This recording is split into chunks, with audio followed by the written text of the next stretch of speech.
बिस्मिल्लाहिर्रहमानिर्रहीम। अस्सलाम वालेकुम। थिंग्स यू डोंट नो की आज के एपिसोड में हम लोग बात करेंगे टाइटैनिक शिप पे। आज से ठीक 109 साल पहले आज ही के दिन रात को 2:30 पे तकरीबन टाइटैनिक डूबा था अटलांटिक ओशन के नॉर्थ पोर्शन में कनाडा के पास।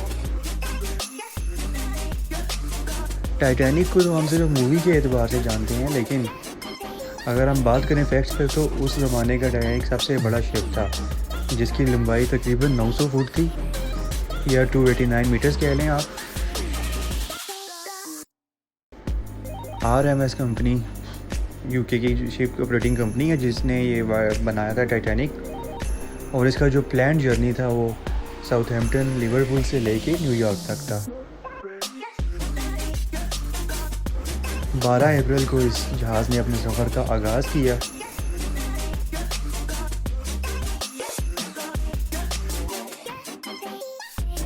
न्यूयॉर्क पहुंचना था इसने, लेकिन से ठीक कुछ दिन पहले 15 अप्रैल की रात को यानी सुबह 2:30 बजे के करीब आइसबर्ग का हादसा हुआ जिसकी वजह से ये डूब गया।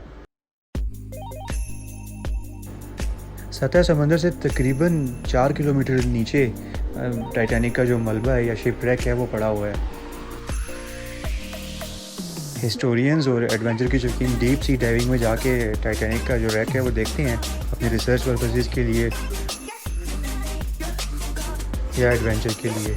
बहरहाल कहा जाता है कि जो बैक्टीरिया रस्ट ईटिंग बैक्टीरिया है वो टाइटैनिक का मलबा खाने लगी हुई है, और यही तासुर है कि कुछ अर्से बाद टाइटैनिक का जो मलबा है बिल्कुल गायब हो जाएगा।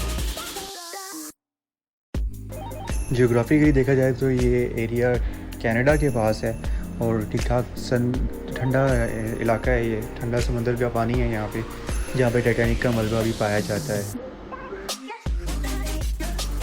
अगर हम बात करें टाइटैनिक मूवी की, टाइटैनिक मूवी के जो डायरेक्टर थे जेम्स कैमरन, वो भी इस मलबे में गए थे और उन्होंने जाके रिसर्च की थी। टाइटैनिक के जो चिमनियाँ थी, फ्यूनल्स थे, उनमें से 3 जो है वो मुकम्मल काम करती थी। उस ज़माने में स्टीम इंजन होते थे या अगर कोल्स का इस्तेमाल होता था एज अ फ्यूल तो फ्यूम्स वगैरह फनल्स भी ज़रूरी थे। एक और टाइटैनिक के बारे में फैक्ट ये है कि जब इसका आइसबर्ग के साथ कोलिजन हुआ तो जो पहली लाइफ बोट है वो तकरीबन हाफ आवर बाद निकाली गई और उसमें महज 20 बंदे सवार थे, जबकि उसकी जो कैपेसिटी थी वो 65 बंदों की थी। तो कहा जा सकता है कि जो टाइटैनिक की इंतज़ामिया थी उनकी जानिब से कुछ मिसमैनेजमेंट की गई जिसकी वजह से इतना ज़्यादा जानी नुकसान हुआ। शिप की एक्चुअल कैपेसिटी तकरीबन 3500 बंदों की थी, लेकिन तकरीबन 2200 मुसाफिर इसमें सवार थे, जिसमें से 1500 के करीब जो हैं वो जाँ बहक हुए। बाकी 700 के करीब लोगों को बचा लिया गया लाइफ बोट्स की मदद से। एक और भी फैक्ट बताता चलूँ कि टाइटैनिक उस ज़माने का एक लग्जूरियस शिप था और सबसे बड़ा शिप था, तो उसको एक अजूबा कंसिडर किया जा रहा था। तो जब टाइटैनिक का इफ्तिताह था या उसको पानी में डाला गया, उसका पहला सफ़र शुरू होना था, उससे पहले एक सेरेमनी की गई साउथहैम्पटन इंग्लैंड में, और मुहतात अंदाज़ों के मुताबिक 1 लाख से ज़्यादा लोगों ने इस इवेंट में शिरकत की जिसमें पब्लिकली लॉन्च किया गया टाइटैनिक को। खासी बड़ी तादाद थी और काफ़ी ज़्यादा लोग एक्साइटेड थे इस शिप की लॉन्च को लेकर और इस शिप के बारे में जानने के लिए। कहा जाता है कि शिप पे एक्चुअली 65 बोट्स की लाइफ बोट्स की जगह मौजूद थी, लेकिन कैप्टन ने काफ़ी सारी स्पीड बोट्स जो हैं वो रिमूव करवा दी क्योंकि वो शिप को लाइट वेट करके उसकी स्पीड तेज़ करना चाहते थे ताकि वो अपने मुकर्ररा टाइम से पहले न्यूयॉर्क पहुंच के एक नया रिकॉर्ड बनाएं। क्या मालूम था उन्हें कि यही उनका डिसीजन जो है वो शिप की तबाही का बायस बन जाएगा, क्योंकि ज़्यादा स्पीड होने की वजह से कोलिजन को अवॉइड नहीं किया जा सका। बेशक डायरेक्शन चेंज की गई, लेकिन फिर भी कुछ हद तक कोलिजन हुई और वो इतनी थी कि उसने पूरा शिप डुबा दिया। बहरहाल अगर ये सारी बोट्स ना उतारी जाती तो काफ़ी सारी और लाइफ भी बचाई जा सकती थी, क्योंकि 65 बोट्स की कैपेसिटी थी, जिसमें 20 रखी गई, बाकी उतार दी गई। तो अगर सब फंक्शनल होती तो काफ़ी ज़्यादा लाइफ बचा सकते थे। टाइटैनिक अपनी मंजिल के काफ़ी करीब था। अगर आप मैप पे देखें तो टाइटैनिक जहाँ पे डूबा है वो न्यूयॉर्क से ज़्यादा दूर नहीं था एरिया। वैसे जियोग्राफिकली वो एरिया कनाडा का है, लेकिन न्यूयॉर्क यहाँ से ज़्यादा दूर नहीं था। यानी अपना आधे से ज़्यादा सफ़र तय कर चुका है टाइटैनिक। जिस आइसबर्ग से टाइटैनिक को नुकसान पहुँचा वो सिर्फ 100 फीट तक सी लेवल से अबव था, 100 फीट तक नज़र आ रहा था, और बाकी 400 से ज़्यादा फीट उसका पानी के अंदर था। और महज 37 सेकंड लैंडिंग हुई थी टाइटैनिक की इस आइसबर्ग के साथ, लेकिन स्पीड बहुत ज़्यादा थी, जिसकी वजह से इतना ज़्यादा नुकसान हुआ कि शिप सर्वाइव ही नहीं कर पाया। जैसा कि मैंने पहले भी बताया कि उस ज़माने में इलेक्ट्रिसिटी और या फ्यूल का, डीजल वगैरह का इतना कॉन्सेप्ट नहीं था शिप्स में, तो टाइटैनिक जो है वो कोल्स पे या स्टीम इंजन पे चलता था। तो डॉक्यूमेंटेड रिकॉर्ड्स के मुताबिक तकरीबन 825 टन कोयला रोज़ इस्तेमाल होता था टाइटैनिक को जलाने में। इतनी बड़ी बॉडी थी, इतने उसमें फैसिलिटीज़, इतने लोग थे, फिर उसको स्पीड से चलाना तो वाकई ये आसान काम नहीं था, और काफ़ी ज़्यादा मेहनत और टाइम दरकार था इसमें। एक और इंटरेस्टिंग फैक्ट बताता चलूँ कि 1912 में जब टाइटैनिक बना तो जितनी कीमत उस पर आई वो तकरीबन $7.5 मिलियन की। अगर डेप्रिसिएशन और करेंसी की वैल्यू और इस तरह की कन्वर्जन्स की जाएं तो आज के हिसाब से मुताबिक टाइटैनिक की बिल्डिंग कॉस्ट तकरीबन $183.4 मिलियन बनती है। यानी ठीक ठाक बड़ी अमाउंट लगाई गई थी शिप को बनाने के लिए। और इसमें क्लासिफिकेशन भी थी, फर्स्ट क्लास भी, मिडिल क्लास भी और लोअर क्लास भी। फिर ये भी कहा जाता है कि शिप को बनाने में तकरीबन 2 साल का अरसा लगा, और शिप के बनने के दौरान फैक्ट्री में काम करते हुए 2 मज़दूर, कहा जाता है कि 2 मज़दूरों ने अपनी जान गंवाई थी शिप के तामीराती कामों के दौरान। 2 साल का अरसा भी उस ज़माने के रिसोर्सेज के लिहाज से काफ़ी जल्दी बना लिया था उन्होंने। कम अरसा लगता है 2 साल का, ना तो जदीद मशीनरी थी, ना इस तरह की प्रॉपर फैसिलिटीज़ वाली फैक्ट्रीज थी। बहरहाल फिर भी जल्दी बन गया था।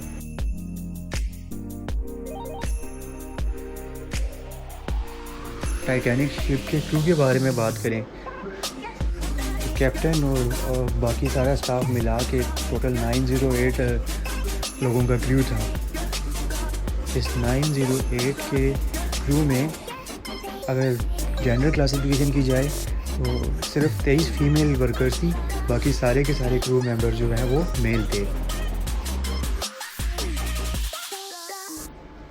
जहाँ पे शिप डूबा था वो अटलांटिक का कनाडा के पास वाला नॉर्थ एरिया था, और वहाँ पे इतनी सर्दी थी, अप्रैल के महीने में वैसे भी सर्दी ही कंसिडर की जाती है, और टेम्परेचर फ्रीजिंग पॉइंट से नीचे था पानी का, कि ज़्यादा से ज़्यादा ह्यूमन बॉडी वहाँ पे 45 मिनट सर्वाइव कर सकती थी।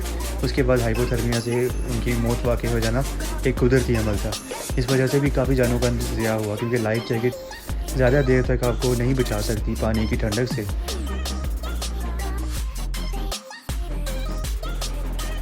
डूबने के अलावा काफ़ी सारे लोग इस हादसे में हाइपोथर्मिया की वजह से मरे, क्योंकि जब वो पानी में फ़्लोट कर रहे थे तो पिछला जो शिप नियरेस्ट था उसको आने में कम से कम भी 6-7 घंटे चाहिए थे।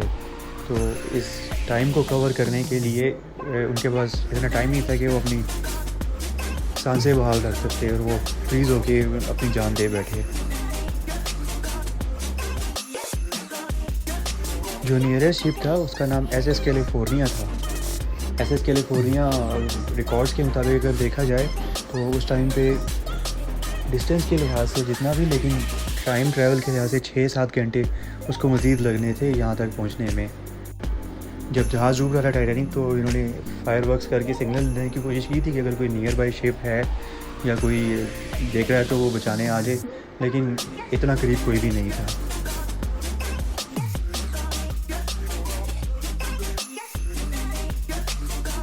एक और फैक्ट ये है कि आइसबर्ग जिसकी वजह से टाइटैनिक डूबा उसकी ने 300 फुट का शगाफ डाल दिया था जहाज़ की बॉडी में, और ये शगाफ इतना बड़ा था कि तकरीबन 2.5 घंटे में जहाज़ पूरा का पूरा तबाह होकर पानी में डूब चुका था।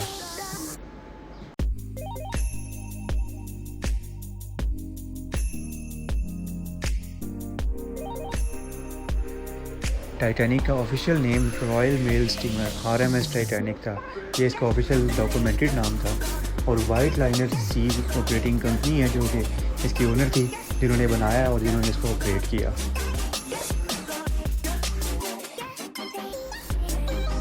टाइटैनिक डूबने के तकरीबन 70 साल बाद यानी सितंबर 1985 में जाके टाइटैनिक का जो रैक है या उसके रूम्स हैं वो मिले और फिर उन पे बाकायदा रिसर्च शुरू हुई और उसके बारे में एक्सपीडिशन मिशन जो हैं वो शुरू किए गए।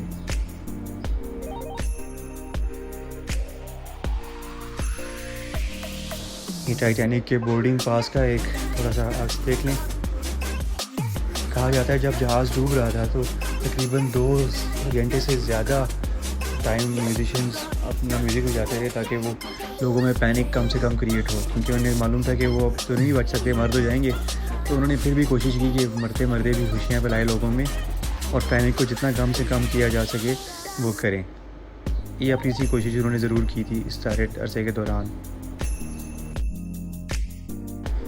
डॉक्यूमेंटेड प्रूफ के मुताबिक जो आइसबर्ग है जिससे टाइटैनिक का हादसा हुआ उसको सबसे पहले 14 अप्रैल की रात 11:30 बजे के करीब स्पॉट किया गया। बहरहाल उस टाइम पे इतनी मॉडर्न टेक्नोलॉजी तो नहीं थी, टेलीस्कोप या ह्यूमन आई की मदद से ही ऐसा कुछ भी देखा जा सकता था, उसकी वजह से एग्जैक्ट अंदाज़ा नहीं लगाया जा सकता।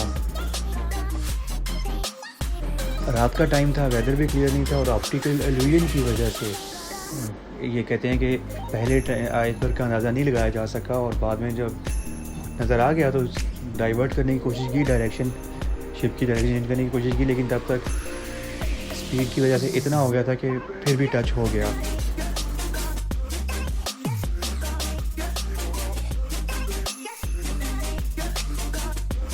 मिस मैनेजमेंट काफ़ी की गई थी टाइटैनिक इंतजामिया की तरफ से ऑपरेशन में, जिसकी वजह से काफ़ी सारी कीमती जानों का ज़या हुआ, वरना शायद ज़्यादा लोगों को बचाया जा सकता था। जैसा कि मैंने पहले भी बताया कि जहाज़ में कैपेसिटी टोटल 64 बोट्स की थी, लेकिन कैप्टन के हुक्म की वजह से सिर्फ 20 बोट्स को रखा गया और हर बोट में तकरीबन 65 लोग बैठ सकते थे। लेकिन पहली बोट जो रवाना की गई जहाज़ से उसमें सिर्फ 20 से 28 लोग बैठे और वो पहली बोट भी तकरीबन हादसा होने के आधे घंटे बाद पानी में छोड़ी गई, जबकि ये इमीडिएट काम होना चाहिए था और 5 से 10 मिनट में पहली बोट चली जानी चाहिए थी पानी में। जिन लोगों ने टाइटैनिक मूवी देखी है उनको काफ़ी सारे इफेक्ट्स वैसे ही याद होंगे, लाइफ बोट में और कैसे से जहाज़ टकराया, ये सारा कुछ याद होगा। जेम्स कैमरन ने ये जो मूवी बनाई टाइटैनिक काफ़ी रिसर्च के बाद बनाई और हिस्टोरिकली प्रूव है कि काफ़ी सारे फैक्ट्स उसमें तकरीबन रियलिटी के पास थे। उसने बहुत सी माइनर डिटेल्स का भी ख्याल रखा और इवन कहा जाता है कि जिस पानी के पूल में शूटिंग हुई फिल्म की वो भी ठंडे पानी का एक पूल था, ताकि जो एक्टर्स हैं या कास्ट क्रू है उनके जो एक्सप्रेशन हो वो ऑलमोस्ट ओरिजिनल एक्सप्रेशन हो। ये कुछ फैक्ट्स थे जो हमने टाइटैनिक जहाज़ के बारे में आपको बताए। आज बदकिस्मती से 109 साल हो गए हैं इस जहाज़ को डूबे हुए। काफ़ी मूवीज़ और काफ़ी डॉक्यूमेंट्रीज़ बनी हैं इस हादसे पर, काफ़ी इन्वेस्टिगेशंस भी हुई, लेकिन सबसे मशहूर मूवी तो 1997 में रिलीज़ होने वाली लियोनार्डो डिकैप्रियो और केट विंसलेट की मूवी टाइटैनिक है, जिसको जेम्स कैमरन ने डायरेक्ट किया। तो इसी वीडियो में आपको टाइटैनिक मूवी के बारे में कुछ फैक्ट्स भी बता देते हैं, कुछ इंटरेस्टिंग फैक्ट्स, कुछ फिगर्स, कुछ स्टैट्स, कुछ बिहाइंड द सीन बातें मूवी के बारे में। अभी वीडियो अगले पार्ट में हम वो भी डिस्कस करेंगे साथ में। इससे पहले आप ये अटलांटिक ओशन की एक रियल टाइम फुटेज देख लें जो कि समर टाइम की है। समर में फिर भी थोड़ा सा मॉडरेट टेम्परेचर होता है, लेकिन नॉर्थ साइड पे जहाँ पे टाइटैनिक डूबा था वहाँ पे सारा साल ही सर्दी रहती है और वो एरिया ऐसा है कि वहाँ पे आइसबर्ग्स तकरीबन पूरा साल और स्पेशली विंटर और स्प्रिंग के मंथ्स में फ्लोट करते ही रहते हैं। तो काफ़ी वल्नरेबल एरिया था जहाँ पे ये हादसा हुआ, बदकिस्मत हादसा। और टेक्नोलॉजी जदीद होती उस वक्त या टाइम पे देख लिया जाता, ऑप्टिकल इल्यूजन के मसले ना होते, उसके अलावा कुछ अच्छी मैनेजमेंट की गई होती बाद में भी, तो शायद शिप को हादसे से बचाया जा सकता था। या अगर शिप को हादसे से ना बचाया भी जा सकता तो कम से कम इंसानी जानों का ज़या कम से कम किया जा सकता था। बहरहाल एक अनफॉर्चुनेट इवेंट था, हो गया, आप तो वो वापस नहीं ला सकते। तो अब वीडियो अगले पार्ट पे जाने से पहले मैं आप सबसे पूछना चाहूँगा कि आप लोगों में से कितने लोगों ने टाइटैनिक मूवी देखी हुई है, जो कि 1997 में रिलीज़ हुई थी और फिर 2012 में दोबारा उसका सेम मूवी का 3D वर्जन लॉन्च किया गया था सिनेमाज़ में। टाइटैनिक जहाज़ के डूबने के 100 साल पूरे होने पे, यानी 1912 में जहाज़ डूबा, तो 2012 में ठीक 100 साल बाद दोबारा इस मूवी को रिलीज़ किया गया 3D टेक्नोलॉजी के साथ, और इसके ग्राफिक्स भी इम्प्रूव किए गए थे नई सिनेमेटाइजेशन के तकाज़ों के मुताबिक। तो मैंने तो जाके ये मूवी सिनेमा में देखी थी 2012 अप्रैल में। उम्मीद है कि आप लोगों में से काफ़ी लोगों ने भी देखी होगी उस टाइम पे। तो चलें अब हम बात करेंगे टाइटैनिक मूवी के बारे में, उसके बारे में कुछ इंटरेस्टिंग फैक्ट्स और कुछ बिहाइंड द सीन बातें आपको बताएंगे। सबसे पहले बताता चलूँ कि जो केट विंसलेट है, जो हीरोइन जिन्होंने रोज़ का किरदार अदा किया, वो पहली चॉइस नहीं थी इस मूवी के लिए। इससे पहले मैडोना को और एंजेलिना जूली को भी कंसिडर किया गया था डायरेक्टर की तरफ से ये, लेकिन बात नहीं बन सकी और बाद में केट विंसलेट ने ऑडिशन पास कर लिया। फिर ये कहा जाता है कि टाइटैनिक मूवी फिल्म ने जितना बिजनेस किया, one of the highest grossing movies in history of Bollywood है टाइटैनिक मूवी। तो अगर उसके रेवेन्यू की बात करें तो तकरीबन 11 टाइटैनिक शिप्स बन सकते हैं उस मूवी के सिर्फ रेवेन्यू से। यानी इतना ज़्यादा बिजनेस किया था टाइटैनिक ने और इतना बड़ा कमर्शियल सक्सेस कंसिडर किया गया था टाइटैनिक मूवी को। तो जहाँ हमने बात की हीरोइन केट विंसलेट के बारे में, अगर लियोनार्डो डिकैप्रियो के बारे में बात करें, जो हीरो थे जिन्होंने अपना रोल बखूबी निभाया, तो कहा जाता है कि वो भी पहली चॉइस नहीं थे इस रोल के लिए, जैक डॉसन के रोल के लिए, बल्कि इससे पहले ब्रैड पिट और जॉनी डेप को भी अप्रोच किया गया था, लेकिन इन दोनों ने ये किरदार करने से इनकार कर दिया। लेकिन अब जो मूवी देखते हैं वो यही बोलते हैं कि शायद ये मूवी बनी ही डिकैप्रियो के लिए थी, इतना परफेक्टली उन्होंने अपना रोल निभाया जैक डॉसन का। डॉक्यूमेंटेड एविडेंस के ज़रिए ये भी पता लगता है कि एक जे डॉसन के नाम से एक पैसेंजर वाकई था जो सफ़र कर रहा था। जैक डॉसन और रोज़ वाली स्टोरी जो टोटली फिक्शस थी और वो मूवी को एक मसाला देने के लिए बनाया गई थी स्टोरी। ओरिजिनल टाइटैनिक की बात करें तो 13 हनीमून कपल्स भी इस जहाज़ पर सफ़र कर रहे थे। ओरिजिनल स्क्रिप्ट से हट के भी केट विंसलेट और लियोनार्डो ने कुछ एडिशनल सीन्स डाले थे, पिक्चर्स किए थे इस मूवी में, जो कि बाद में काफ़ी ज़्यादा पॉपुलर भी हो गए। टाइटैनिक के ऊपर मैंने पहले भी बताया 3 मूवीज़ बन चुकी हैं, लेकिन सबसे बड़ी कमर्शियल सक्सेस यही 1997 वाली मूवी बनी जिसका हिस्ट्री में एक नाम है, बाकियों को शायद कोई जानता भी नहीं है। ओरिजिनल टाइटैनिक को तकरीबन 2 घंटे और 40 मिनट लगे थे डूबने को, जो कि अंदाज़ों से काफ़ी ज़्यादा जल्दी डूब गया, क्योंकि कैलकुलेशंस के मुताबिक कम से कम ही टाइटैनिक को डूबने में 4 से 5 घंटे लगने चाहिए थे, लेकिन बहुत जल्दी डूबा। और देखें इतना बड़ा हादसा हुआ और सिर्फ 37 सेकंड के लिए टक्कर हुई, 1 मिनट भी पूरा टकराया नहीं है जहाज़ आइसबर्ग से, और उसके बाद कैसी तबाही होगी कि जहाज़ गर्क हो गया। एक और फैक्ट बताया जाता है कि जो अपर क्लास में लास्ट मील जो सर्व किया गया टाइटैनिक में, वो 11 कोर्स मील था, और टाइटैनिक के लास्ट दिन का जो मेन्यू था वो भी हाल ही में पिछले दिनों में ऑनलाइन सेल किया गया, ऑक्शन की गई, और वो $18 मिलियन का एक बंदे ने ख़रीदा है, सिर्फ वो मेन्यू जो कि उस डे का मेन्यू था, लंच मेन्यू। आज के दिन सुबह 2:20 टाइटैनिक सतह समंदर से 3 से 4 किलोमीटर दूर जाके हमेशा के लिए गर्क हो गया। जब ये जहाज़ बना था तो इसके जो मेकर्स थे और जो कैप्टन थे उन्होंने कहा था कि अनसिंकेबल है, इसको कोई भी डुबो नहीं सकता, और ये अनसिंकेबल जहाज़ सिर्फ 2 दिन में डूब गया और तबाह भी हो गया। इसको ग्रेटेस्ट एक्सीडेंट कहा जाता है आज तक का मैरीटाइम हिस्ट्री में। अगर आपने मूवी देखी हो टाइटैनिक तो याद होगा जब जहाज़ डूब रहा था, पानी आ रहा था कमरों में, तो एक बूढ़ा कपल लेटा हुआ था और वो ऐसा लग रहा था कि चाह रहे हैं कि बस हम साथ ही मर जाएं। तो वो भी एक रियल स्टोरी है। असल में भी एक ऐसा कपल था जिन्होंने जहाज़ छोड़ने से इनकार कर दिया था और बेड पे लेटे लेटे ही अपनी मौत को उन्होंने कबूल कर लिया दोनों ने साथ में। एक और इंटरेस्टिंग फैक्ट बताऊँ आपको, जो केट विंसलेट हैं हीरोइन, मैंने जैसे आपको पहले बताया था कि सेट्स पे पानी बहुत ठंडा था ताकि एक्सप्रेशंस वही आए जो ठंड में आते हैं, तो डायरेक्टर ने ठंडा पानी का इंतज़ाम किया था। तो कहा जाता है कि केट विंसलेट को एक दफ़ा हाइपोथर्मिया हो गया था, उनको 4 दिन हॉस्पिटल में रहना पड़ा था शूटिंग के दौरान, क्योंकि उन्होंने इनकार कर दिया था स्विम सूट पहनने से, ताकि वो चाहती थी कि और ओरिजिनलिटी नज़र आए उनके किरदार में और उनके एक्सप्रेशंस में।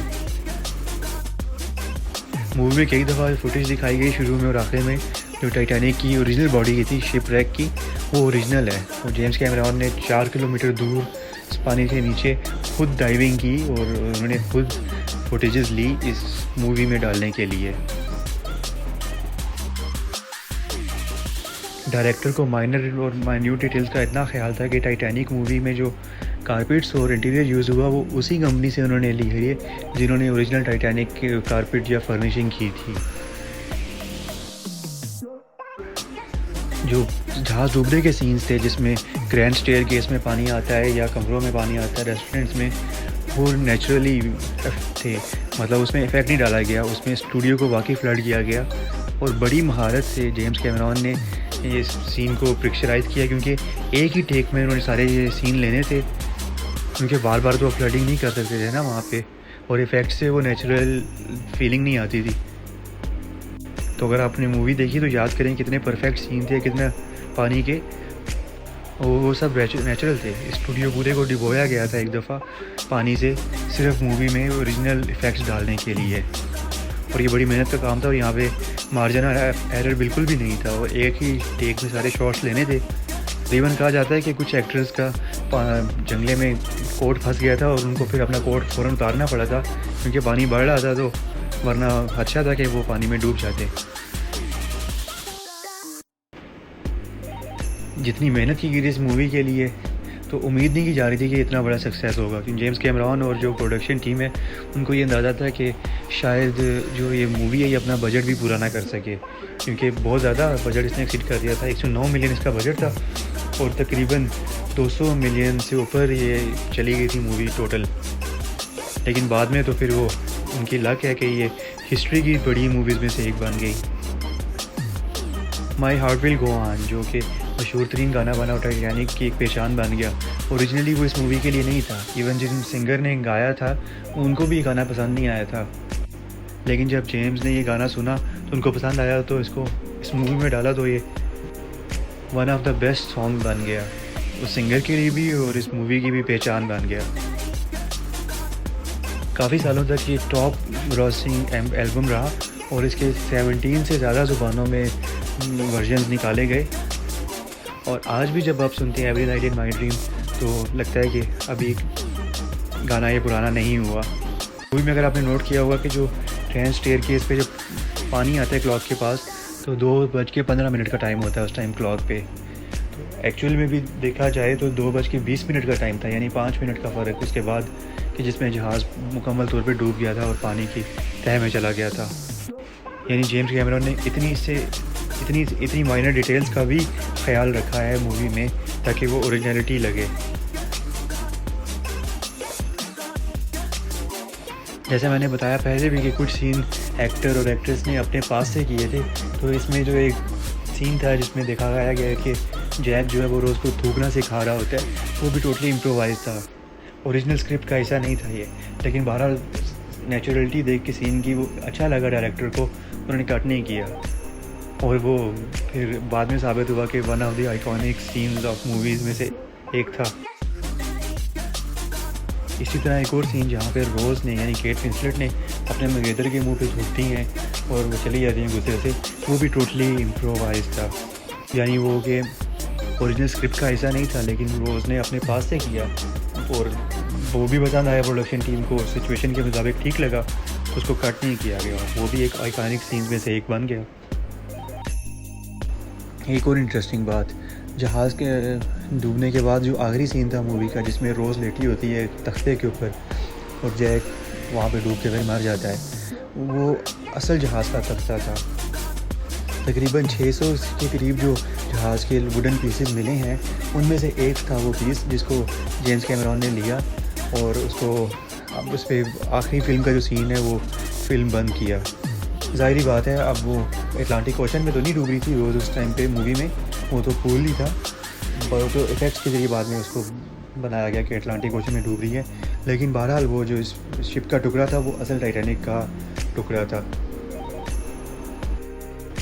अभी कैलिफोर्निया के मैरीटाइम म्यूज़ियम ने टाइटैनिक म्यूज़ियम के नाम से एक पोर्शन है, वहाँ पे ये जितने भी पीसेस हैं टाइटैनिक के, ये जो रिमेन्स हैं वो रखे गए हैं। अगर आप यूएसए में रहते हैं तो आप टिकट लेके जा सकते हैं और इसको अपनी आंखों से देख सकते हैं। इसके अलावा टाइटैनिक मूवी के बारे में कुछ फैक्ट्स अगर आपको बताऊं तो एक सीन था जहाँ पे रोज़ की ड्राइंग हो रही होती है, तो वो ड्राइंग के बारे में भी यही कहा जाता है कि वो लियोनार्डो डिकैप्रियो नहीं बना रहे थे, वो असल में जेम्स कैमरॉन बना रहे थे। जो 90 साल रोज़ के साथ 2 कुत्ते दिखाए गए थे जो उनके पेट होते हैं, डॉक्यूमेंट्रीली प्रूव है कि वो जो असल में वो कुत्ते तो नहीं, लेकिन जो असल में भी 2 उसी नस्ल के कुत्ते टाइटैनिक से बचाए गए थे। इसके अलावा टाइटैनिक से 2 भाई बचाए गए जो कि उस वक्त बिल्कुल बच्चे थे और उनके माँ बाप नहीं थे और माँ बाप के बगैर वो सफ़र कर रहे थे, लेकिन उनको भी बचा लिया गया। टाइटैनिक से सर्वाइव करने वाली सबसे जो छोटी उम्र की बच्ची थी वो 6 महीने की थी, जिसका 2009 में फिर 90 साल की उम्र में तकरीबन इंतकाल हुआ, 96 साल की उम्र में। जब टाइटैनिक के सर्वाइवर्स न्यूयॉर्क में पहुँचे तो तकरीबन 10,000 लोग आए उनको रिसीव करने के लिए और उनको वेलकम करने के लिए, और उन्होंने अपना सामान उनको दिया और हर तरह से उनकी मदद की। टाइटैनिक में जो गाड़ी दिखाई गई थी वो भी ओरिजिनल टाइटैनिक में भी ऐसी गाड़ी मौजूद थी। एक नई रिसर्च के मुताबिक टाइटैनिक के तबाह होने की वजह सिर्फ आइसबर्ग से टकराना या पानी से फिल हो जाना नहीं था, बल्कि उसके इंजन वाले एरिया में आग का बड़ा उठना भी एक वजह बताई जाती है जिसकी वजह से इतनी जल्दी शिप तबाह हो गया। उसकी वजह से शॉर्ट सर्किटिंग भी होगी और पूरे जहाज़ के बिजली भी चली गई और आग लग गई पूरे एरिए को। जो लाइफ जैकेट में और लाइफ बोट्स में लोग मौजूद थे जो ज़िंदा बच के, उन्होंने तकरीबन 5 से 6 घंटे इंतज़ार किया खुले समंदर में पूरी रात किसी मदद के आने का। आप इमेजिन करें कि जिन्होंने अपने प्यारों को खो दिया हो, खाने पीने को भी पूछना और ज़हनी तौर पे भी उनको इतना वो सदमा लगा हो और खुले समंदर में ठंड के नीचे वो 4-5 घंटे बैठे रहे। फिर दूसरा शिप आया और उन्होंने जो सर्वाइवर्स थे उनको बचा लिया और उनको न्यूयॉर्क में ट्रांसपोर्ट कर दिया। अभी सुनने में आ रहा है कि टाइटैनिक 2 के नाम से एक शिप बनने जा रहा है जो कि ओरिजिनल टाइटैनिक का रेप्लिका होगा और तकरीबन उसी जैसा इंटीरियर या उसी जैसी फैसिलिटीज़ उसमें प्रोवाइड की जाएंगी। पहले सुना जा रहा था कि 2018 या 20 के दरमियान में कभी आएगा, लेकिन कोरोना पेंडेमिक ने भी हर चीज़ को जैसे डिले कर दी है तो शायद अब ये शिप भी थोड़ा सा लेट आएगा। ये भी कहा जाता है कि इसका रूट भी वही रूट रखा जाएगा जो ओरिजिनल टाइटैनिक का रूट था, यानी साउथहैम्पटन लिवरपूल से न्यूयॉर्क तक। तो देखते हैं जब आता है टाइटैनिक, ये नया टाइटैनिक 2 आता है तो उसमें कौन सा सफ़र करते हैं। और इंशाल्लाह उम्मीद भी की जाती है कि अब वाला टाइटैनिक पहले वाले टाइटैनिक की तरह अनलकी नहीं होगा और इंशाल्लाह वो अपने मंजिल मकसूद पे पहुंच जाएगा बाहिफाजत सारे लोगों को लेकर। टाइटैनिक मूवी के क्रू के बारे में ये भी कहा जाता है कि फिल्मिंग के लास्ट पे सबको फूड पॉइजनिंग होगी और तकरीबन 50 से ज़्यादा जो मेंबर्स हैं उनको हॉस्पिटलाइज होना पड़ा था फूड पॉइजनिंग की वजह से शूटिंग के एंड पे। टाइटैनिक जहाज़ पे सफ़र करने वालों में से एक उस वक्त के दुनिया के अमीर थे इंसान जो कि उस वक्त बिलियनियर थे, वो भी शामिल थे, लेकिन बहरहाल वो सर्वाइव कर गए थे। तो ये थी हमारी वीडियो जिसमें हमने कुछ फैक्ट्स बताए टाइटैनिक ओरिजिनल शिप के बारे में और टाइटैनिक मूवी के बारे में भी कुछ ऐसी बातें बताई जो शायद आप नहीं जानते होंगे। आप लोगों से उम्मीद है कि आप लोगों को वीडियो पसंद आएगी। हमारी कोई भी वीडियो आपको पसंद आए तो उसे शेयर किया करें, कमेंट किया करें, उसके नीचे इम्प्रूवमेंट के लिए आप सजेशन दिया करें।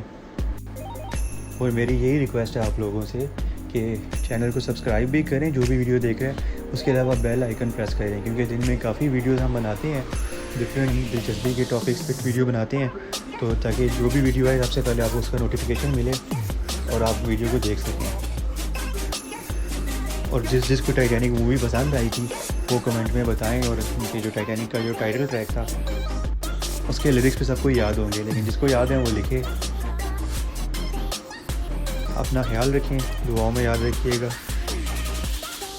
नेक्स्ट वीडियो में नेक्स्ट किसी टॉपिक के साथ मिलते हैं, तब तक के लिए अल्लाह हाफिज़।